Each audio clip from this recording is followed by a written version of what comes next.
So Chip, all of that, and now we're recording. 45 minutes in. All right. We got the good stuff. All right. Yeah. I mean, we're now the good stuff already happened, you know. So let's just let's It's do like this. that was like my moment to shine. I got stage time and all of it was gone. It's like Yeah, there's like no all proof. I can't Well, send the video to my mom. I Like didn't there's think that, nothing at yeah, all. I That didn't wasn't think an anybody accident, wanted Adam. like their billing conversations to be recorded. as we said, hats off as usual each week to the Chip and Ben show coming up at Right a Boom, packed. I just wanted to show this. Hopefully, Leron, are you still on? Um, is Leon still with us? Hopefully. Leon, there you are. Dude, look at how good these things like Lovable and whatever are just designing these emails. I mean, it is absolutely picture perfect to the average user. I don't think the average user has stands a chance in terms of how perfect this looks. I'm just impressed you keep getting these emails, Andrew. Yeah, I know my spam filters just suck, right? Maybe you should stop posting on LinkedIn. What's wrong with that email?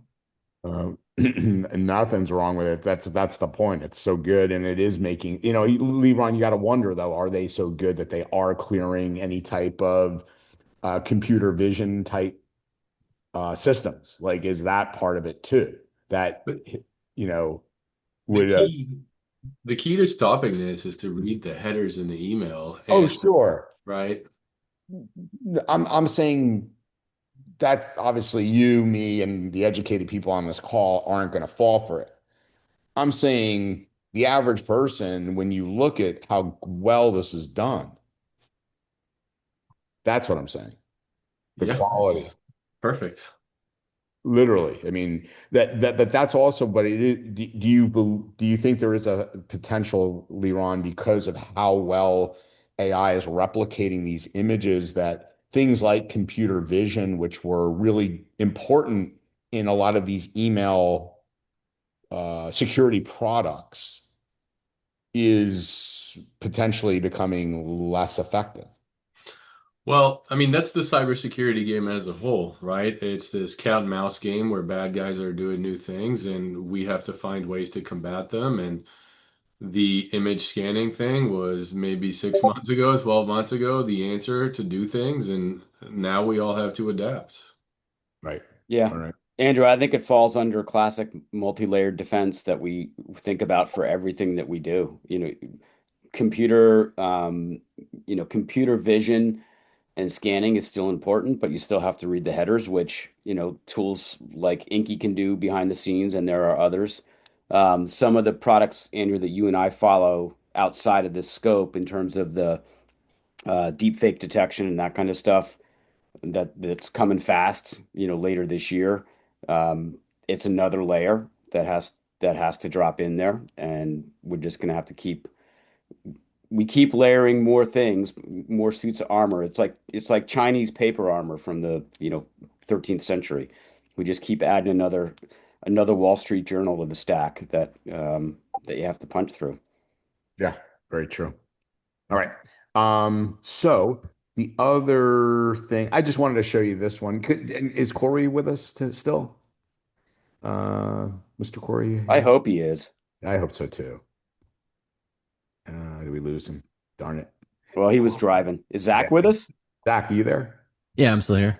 So, dude, I thought this was interesting because we've had, obviously it's just been a plethora of VPN, Swiss cheese and all that kind of stuff. This is just interesting because it takes a twist in the firewall. This exploit allowed the attacker to do a DDoS. I mean, I'm no expert on every vulnerability by any stretch, Chip, but I don't recall a lot of DDoS attacks, via the firewall, via some vulnerable code in a firewall. So I thought, Well, reading this, it's not even a DDoS. It's just a straight up denial of service I'm sorry. that it could be just one, a half dozen users trying to connect through the firewall and they're getting shut down. Yeah, I'm sorry, not DDoS, denial of service. Sorry. Yeah. Um, But this is kind of like a new twist, right? That we don't, what we've been seeing over and over and over about the code vulnerabilities, not one that we've seen a lot of, right, Zach? Yeah, that's interesting. Yeah. So, any thoughts there, Chip? I mean, it kind of feels like 1999 to me reading this, like, but In what way? uh, because you used to see, direct attacks on uh, firewalls, software firewalls, IP chains for Linux, things that people were using back then. This was a popular way to go and mess with people's network. Mm. Um, doing a denial of service seems to me to have pretty low economic value in the current climate of what hackers are trying to do, which is make money. I don't know how they make money from this. I'm not sure I understand their commercial model other than to just piss people off and irritate them and get them scurrying, maybe distract them with what's going on here while they're doing something else elsewhere. Like it's different than what we've become accustomed to seeing, right? We've become accustomed to seeing widespread and massive pain that's going to make someone pay. And I don't yet see the connection on this one, but you know, here we go again, I guess. Yeah, it'll be interesting to see what comes out of this. If there and is any, like you said, that is this the front of a ruse or some type of testing to do something else, Yeah. right? So interesting.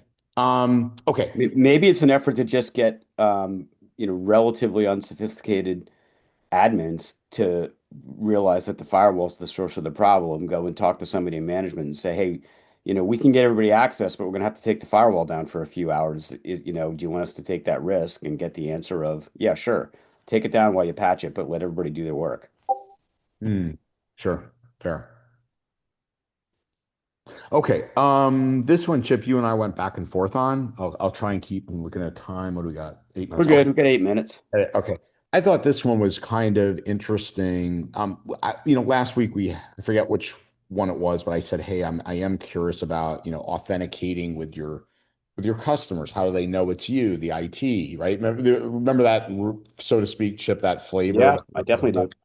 Well, lo and behold, this week, not that there's like, oh wow, it's new, it's crazy. It's what is kind of interesting about this is how they're doing the attack. So we know there's tons of phishing kits. We've been through that for probably a few years on this call.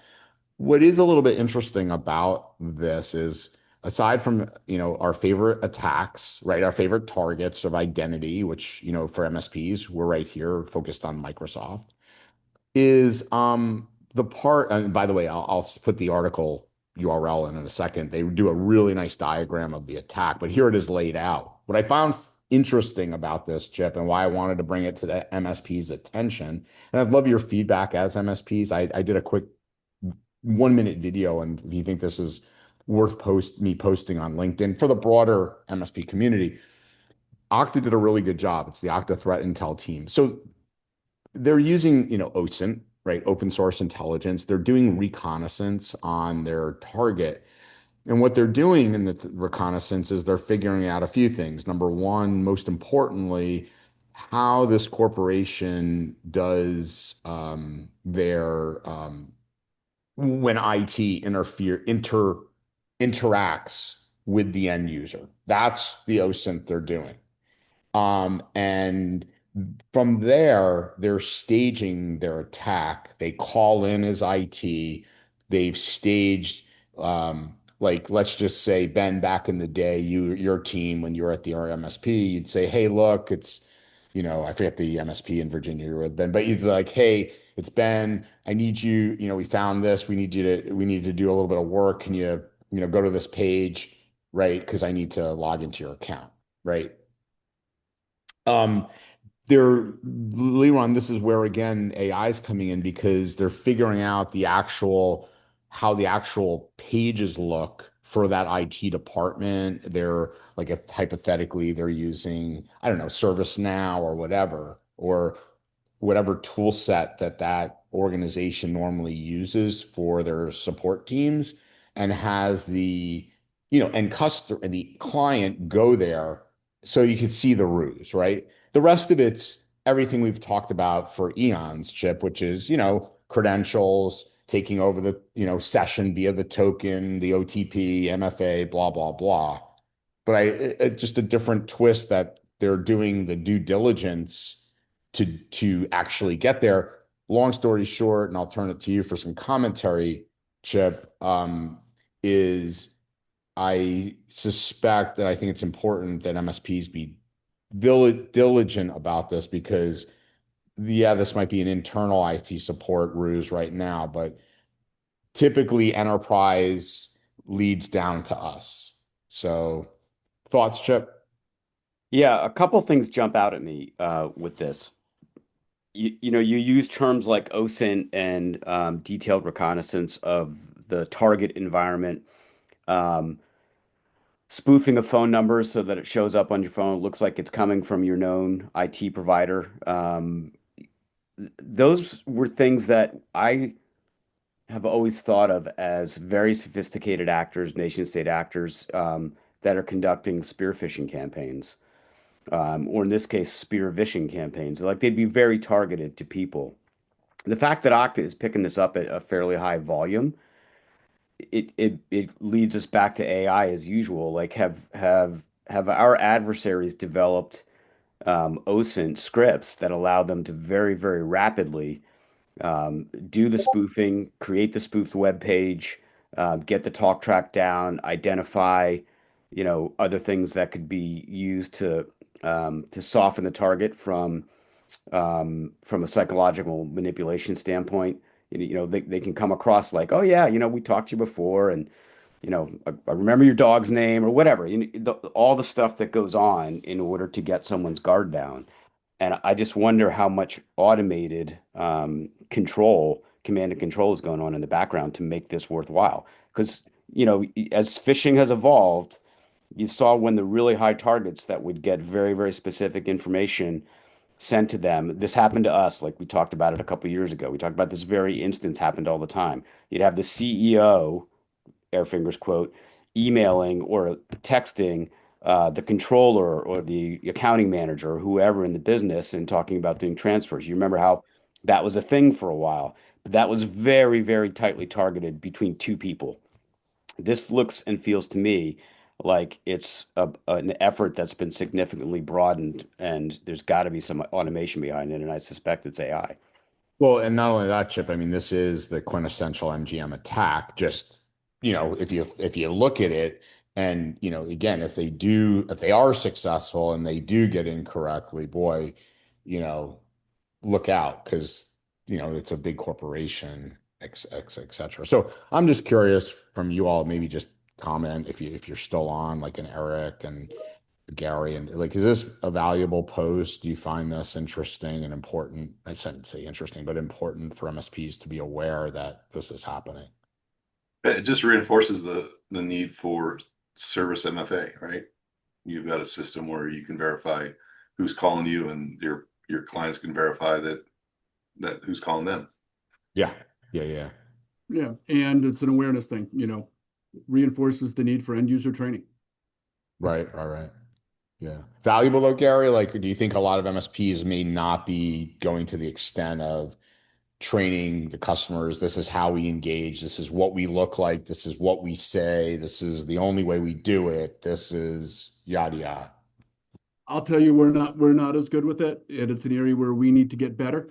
We've had people breached, finance people sending out distributions that they shouldn't have because they didn't have a good policy in place, and we worked with them on it, and it's all getting better. Yeah. I love that word. Policy. Yeah, you love the policy word. For sure. For sure. It is the word. Okay. Well, just in closing I know at the top of the hour, Chip, did we agree because we're all at Right a Boom, we are not doing Sassy Call next week? I do think we did agree that Ben and I are planning to just wander around during this hour with our cell phones, and do on the spot interviews and load them up into this Zoom call and call that the Sassy Call. Okay. That's right. Fantastic. We're doing it live. Awesome. Have a good weekend. Have a good trip. Good conference. We'll miss you out there. See you guys. Be safe. See you next week, everybody. Everybody who's You going. guys, See you stay guys. safe. Thanks, baby. Yes, Tina, for real. We'll see you there. You're gonna do interviews? Yeah, Yeah, why we'll put not? you on there. Hilarious. All right. I thought we're all at main stage at that